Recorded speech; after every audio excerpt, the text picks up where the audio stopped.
नवरात्रि का तीसरा दिन आज चल रहा है और आज भी हम अपने संवाददाताओं से ये जानने की कोशिश करेंगे कि कहाँ किस तरीके की तैयारियां जो है वो हो रखी हैं। और इसी पर अधिक जानकारी देखिए हमारे साथ महावीर सिंह राणा जुड़ गए हैं उत्तरकाशी से हमारे संवाददाता, और हेमंत गुप्ता झांसी से हमारे संवाददाता जुड़ गए हैं। उन दोनों के पास जाएंगे और उनसे जानने की कोशिश करेंगे कि नवरात्रि का जो आज तीसरा दिन है उसकी तैयारियां किस तरीके से की जा रही हैं। और इसी के साथ साथ आपको बता दें कि देश भर में धूम मची हुई है। आपको बता दें कि मंदिरों में सुबह से ही भक्तों का तांता लगा रहता है और सभी भक्त माता से मनोकामना मांगने जाते हैं और अपने अपने तरीके से भक्त जो हैं वो माँ को मनाने में लगे हुए हैं।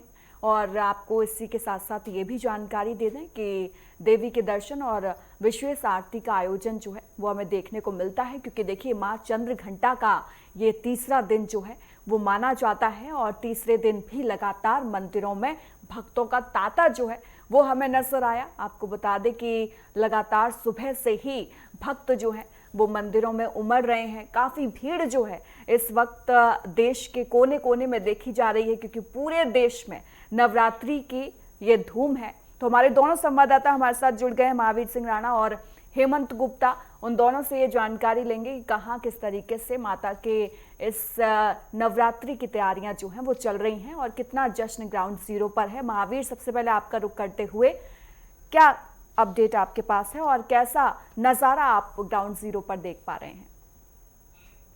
बिल्कुल निश्चित तौर पे मैं बता दूं, जिस तरह जो है आज माँ दुर्गा की जो है नवरात्रे चल रहे हैं और आज जो है तीसरा दिन है और तीसरा दिन जो है चंद्र घंटा के नाम से जाना जाता है, जो कि एक शक्ति का प्रतीक माना जाता है। और इस वक्त मैं खड़ा हूँ उत्तरकाशी के शक्तिपीठ मंदिर के सामने पे, जहाँ पे जो है इसकी एक अपनी पहचान है, क्योंकि बताया जाता है कि जब यहाँ पे जो है शिव की जो भक्ति की थी पार्वती जी ने, तो यहाँ पे एक शिवलिंग का भी, ये त्रिशूल का भी यहाँ पे उद्घाटन पूछा था, जिन्होंने जो है राक्षसों का वध किया था। उसकी अपनी एक मान्यता है। यहाँ पे जिले के अंदर सभी लोग जो है इसको बहुत पवित्र रूप से मानते हैं और यहाँ पे पूजा अर्चना करते हैं। जिस तरह आज चंद्र घंटा का जो दिन माना जाता है, शक्ति का पीठ जो माना जाता है, क्योंकि शिव शक्ति अपने आप में एक बहुत ही ताकतवर मानी जाती है, क्योंकि जो देवी का रूप है, आज तीसरा दिन है और माँ की जो ये शक्ति है ये अपने आप में एक प्रसिद्ध मानी जाती है। और हमारे बीच में कुछ पंडित भी यहाँ पे जो पूजा पाठ में लगे, इस समय शिव शक्ति के पुजारी है, और उनसे जानेंगे कि क्या है इसका एक मेन उद्देश्य और क्यों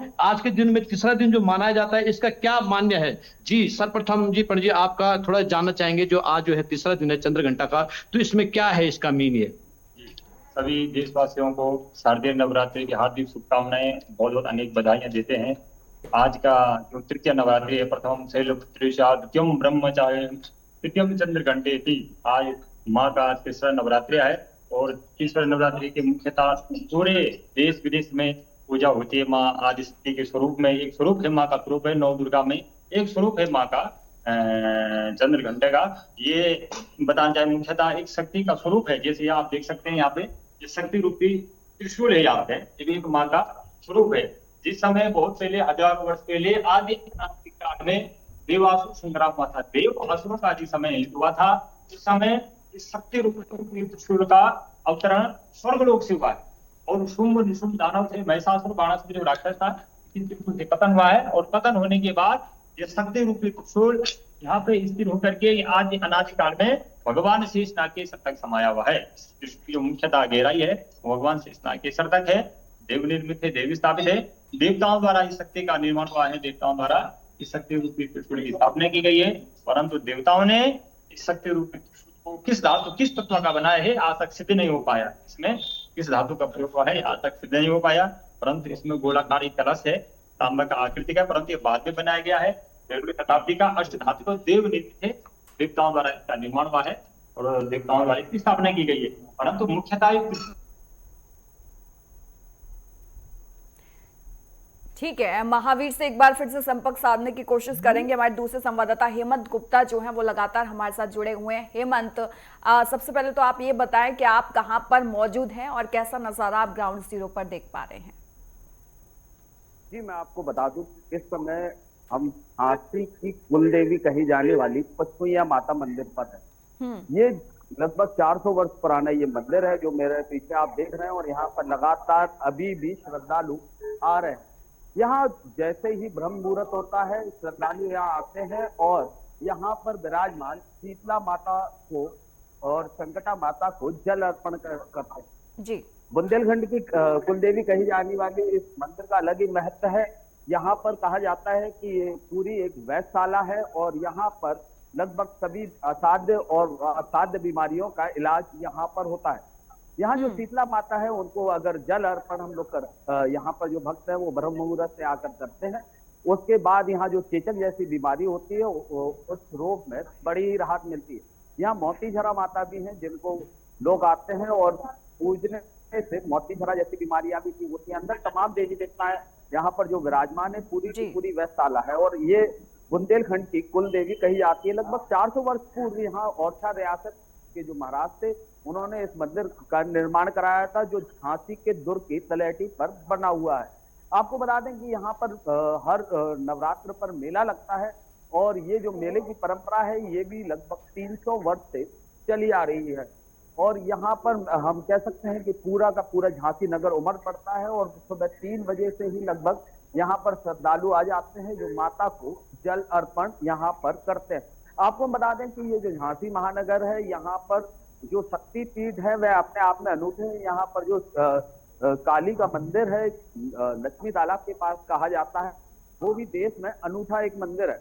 यहाँ पर जो काली की पूजा होती है, यहाँ पर जो मूर्ति विराजमान है वो कन्या व सौम्य रूप में यहाँ पर विराजमान है और ऐसी मूर्ति आपको विश्व में कहीं और देखने को नहीं मिलेगी। यहाँ जो काली मंदिर है वहां पर भी इंदिरा गांधी जो भारत की पूर्व प्रधानमंत्री थी, वह जब 1977 में चुनाव हार गई थी तो उन्होंने 78 में वहां पर एक अनुष्ठान कराया था, जिसके बाद 1980 में उन्होंने एक प्रचंड जीत हासिल की। आपको हम बता दें कि यहाँ पर एक लहर की माता का भी मंदिर है जो शहर से थोड़ा सा दूर उस समय हम कह सकते हैं था, और उधर पर कहा जाता है कि जो बुंदेलखंड के बहुत बड़े योद्धा हुए हैं आला, उन्होंने अपने पुत्र इंदल की वहां पर बलि देकर माता को प्रसन्न करने का प्रयास किया था। आपको बता दें कि जो लाहर की माता की जो मूर्ति है उसका अलग ही महत्व है। वह दिन में 3 रूप बदलती है। जब सुबह माता की पूजा होती है और नेत्रों से वो आप रूप बदलने की प्रक्रिया को आप देख सकते हैं, तो वह कन्या रूप में माता वहां रहती है। जब जैसे जैसे दिन चढ़ता है माता युवा अवस्था में आती है और रात्रि में माता वृद्ध रूप धारण कर लेती है। माता के इस चमत्कार देख के वहां मेला वहां जो लगता है, तमाम भक्त जो है पूरे झांसी नगर के उमड़ पड़ते हैं।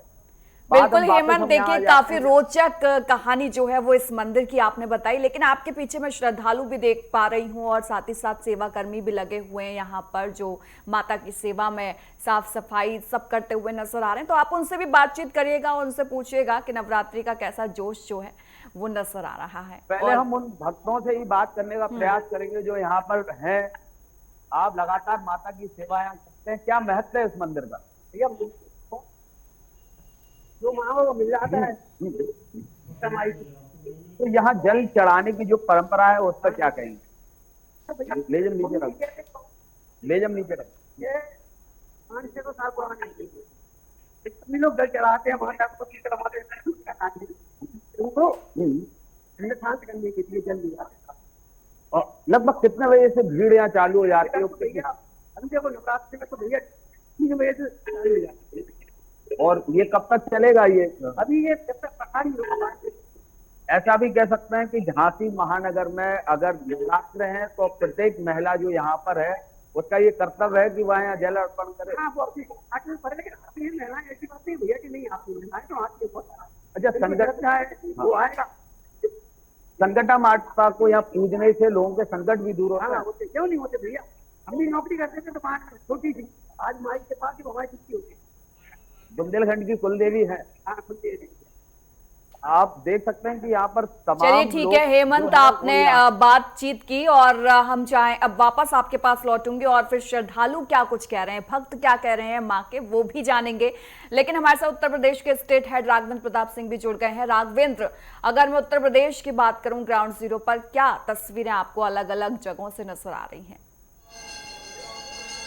बिल्कुल भारतीय, अगर उत्तर प्रदेश की तस्वीरों की बात करें तो जिस तरह से दुर्गा मंदिरों में आज माता का जो चंद्रघंटा का तीसरा स्वरूप है, ऐसी मान्यता है कि उनके मस्तक पे एक घंटे के आकार की आकृति बनी होती है। उनके इस स्वरूप को बेहद ही सौम्य और शांत बताया जाता है। और ऐसा प्रचलन है कि माँ अगर चंद्रघंटा का हम पूजा पाठ करते हैं, हवन पूजा करते हैं, तो मान सम्मान, यश, कीर्ति, आत्मविश्वास में वृद्धि होती है। इतना ही नहीं, माँ के इस स्वरूप का फल जो मिलता है वो हमारे जीवन को बहुत ही स्वास्थ्य और सुंदर रखता है। और उसी कड़ी में इस समय हम कैसर बाग, लखनऊ का जो कैसर बाग इलाका है, वहाँ के दुर्गा मंदिर में आप तस्वीरों में भी दर्शकों को दिखा सकते हैं कि किस तरह से यहाँ मंदिर में पूजा पाठ चल रहा है। और तमाम जो भक्त हैं यहाँ पे लाइन लगा करके माँ चंद्रघंटा के तीसरे स्वरूप का पूजा पाठ कर रहे हैं। किस तरह से उनको फल और नारियल चढ़ाया जा रहा है। तो एक तरह से कहा जा सकता है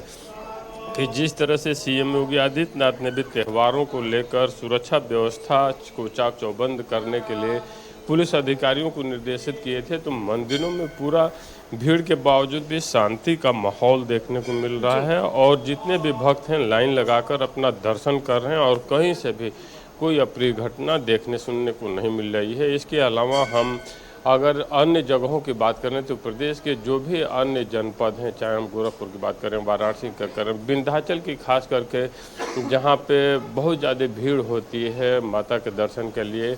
और लखनऊ में चंद्रिका देवी जो मंदिर है, शहर से लगभग 18 किलोमीटर की दूरी पे, 22 किलोमीटर की दूरी पे, वहाँ पे कई हजार की संख्या में भक्त आते हैं और दर्शन करते हैं। इसके अलावा हम चित्रकूट की बात कर लें, मथुरा की बात कर लें, नैमिषारण की बात करें, श्रावस्ती, बहराइच, किसी भी जनपद की बात करें, हर जगह जितने भी माता के भक्त हैं शांतिपूर्ण तरीके से दर्शन कर रहे हैं, माता का आशीर्वाद ले रहे हैं। और जो भी लोग 9 दिन व्रत हैं वो अपने फलाहार के माध्यम से जो यहाँ पे प्रसाद चढ़ा रहे हैं उसका सेवन कर रहे हैं। तो एक तरह से कहा जा सकता है कि पूरे प्रदेश में, उत्तर प्रदेश में जितनी बड़ी आबादी है, जितना बड़ा क्षेत्रफल है, उसको देखते हुए पूरे प्रदेश में अमन शांति है। प्रदेश सरकार की व्यवस्था भी चाक चौबंद है और जितने भी भक्त हैं भक्ति में लीन हैं और माता के दरबार में पहुंचकर माथा टेक रहे हैं, उनसे आशीर्वाद ले रहे हैं। जी बात बिल्कुल। और देखिए हेमंत, वापस आपके पास आते हुए ये जानने की कोशिश आप कीजिए कि भक्तों में भक्ति का जोश जो है वो कितना हाई है।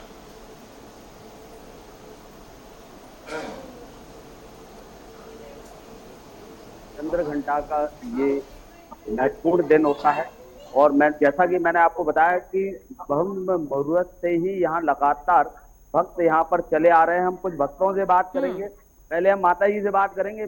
माता जी, कैसी महिमा है माई की? महिमा तो बहुत बड़ी है मैया की, सबके काम सिद्ध करती। बचपुनिया वाली रानी लक्ष्मीबाई के कहने की प्रकट हुई थी। अच्छा, जल चढ़ाने की क्या परंपरा है? छोटे जोर से जनता की जनता आ रही, रात भर मंदिर चलता है। अच्छा, यहाँ पर लगभग कितने बजे से भीड़ चालू हो जाती है? 2 बजे रात के 12 बज जाता, 8 या 9 को 1 बज जाता। तो पूरे शहर की मेला होती है। अच्छा, पूरा बड़ा मंदिर है रानी लक्ष्मीबाई की और समय जल चढ़ावे आती बावड़ी है यहाँ पे। लक्ष्मीबाई, महारानी लक्ष्मीबाई खुद आती? चढ़ाने बावड़ी है, पूजे 5, उसके नीचे जीना बने, अब तो कचड़ा के मारे ढक गए। ये रख दीजिए, हाँ ये रख दीजिए। हाँ, तो यहाँ लक्ष्मीबाई खुद आती थी, जल आती थी। नीचे सुरंग बनी उनकी, ग्वालियर तक वो है गुफा। अच्छा, गुफा से ही आती थी? हाँ, नहीं, किले से आती थी। अच्छा, जल चढ़ाने गुफा है उनकी चारों तरफ। ये कह रहे क्या कौन कौन से देवी देवता हैं? 5 मूर्ति अंदर है, पचुया। मतलब सारी बीमारियों के देवी देवता हैं, भैंसशाला कह सकते हैं। वो माता का भी है। कहीं पे माता नहीं मिले, यहाँ पे मोती महाराज है, गोदी माता है और जैसे हो जाती। उनकी परंपराएं भी होंगी कि अगर ये चीज अर्पण करे तो ये बीमारी ठीक होती है, सही हो जाती है। हम लोग चीजें लगाते हैं, बच्चों को हाथ रखते हैं, सही हो सकते हैं भाई। अच्छा, ये भी कहा जाता है कि जो भी नई दुल्हन इस झांसी नगर में आई तो उसके पहले चिन्ह यही बनाए जाते हैं। ठीक है हेमंत, बड़ी रोचक कहानियां, इसके लिए समय जो है वो कम पड़ जाएगा, लेकिन कहानियां इस मंदिर की खत्म नहीं होंगी। वापस राघवेंद्र आपके पास आते हुए, देखिए आप भी, आपकी मौजूदगी मंदिर पर है, हम चाहेंगे कि आप एक बार पुजारी से भी जान लें, हमारे दर्शकों को बताएं कि चंद्रघंटा का ये जो दिन होता है वो कितना महत्व रखता है। बिल्कुल भारती, मैं कोशिश करता हूँ महंत जी से भी बात कराने की, जो पंडित जी यहाँ पे पूजा पाठ कर रहे हैं। गुरु जी, जरा आम भक्तों को बताइए, आज जो चंद्र घंटा का ये तीसरा स्वरूप है माँ दुर्गा का अवतार, ये मंदिरों में जो भीड़ है, क्या मान्यता है और कितना दर्शकों के जो भी आते हैं दर्शक, उनके लिए कितना ये लाभकारी? ये काली मंदिर 163 साल पुरानी है और जो आप मूर्ति देख रहे, ये पंचमुंडी आसन में माँ विराजमान है। तंत्र मत से यहाँ पूजा होता है और ये मूर्ति 163 साल पहले जो मूर्ति मिट्टी का, आज भी माँ इसी रूप पे ही विराजमान है। पंचमुंडी मतलब क्या है? 5 मुंड। 5 मुंड क्या है ना? सर्वश्रेष्ठ जीव मनुष्य की मुंड, दूसरा बंदर की मुंड, तीसरा एक पंछी है जो स्तनपान करते हैं लेकिन गर्भ से बच्चा नहीं होता है, वो है, आपने सुना होगा, चंबादड़। चंबादड़ बादड़ का एक छोटा प्रजाति है, थोड़ा चंबादड़ से ऊपर प्रजाति बादड़, बादड़ का मुंड। चौथी है उल्लू, जो रात में भोजन करते हैं, विचरण करते हैं, दिन में उनको दिखाई नहीं देता। और पांचवा है सियार। इस 5 प्राणी का मुंड से इस आसन प्रतिष्ठित है, माँ इस आसन में विराजमान है। और यहाँ जो रूप देख रहे हैं काली माता का खड़े रूप, यहाँ बैठे मुद्रा में है। इसका मतलब क्या है कि जो एक साधक थे मधुसूदन मुखोपाध्याय नाम से, उस साधक को माँ सपने में दिखाया कि हमारे इस रूप का प्रतिष्ठा करो। इसीलिए हम लोग दुर्गा पूजा नवरात्र, आज तीसरा दिन है, पूजा भी करते हैं, लेकिन हम लोग कलश में करते हैं क्योंकि काली और दुर्गा एक ही है और माँ इस कलश में आज तीसरा दिन। बिल्कुल राघवेंद्र, देखिए समय कम है लेकिन जानकारियां बहुत रोचक है। आप सभी का बहुत बहुत धन्यवाद तमाम जानकारी के लिए। वहीं खबरों का सिलसिला लगातार जारी रहेगा।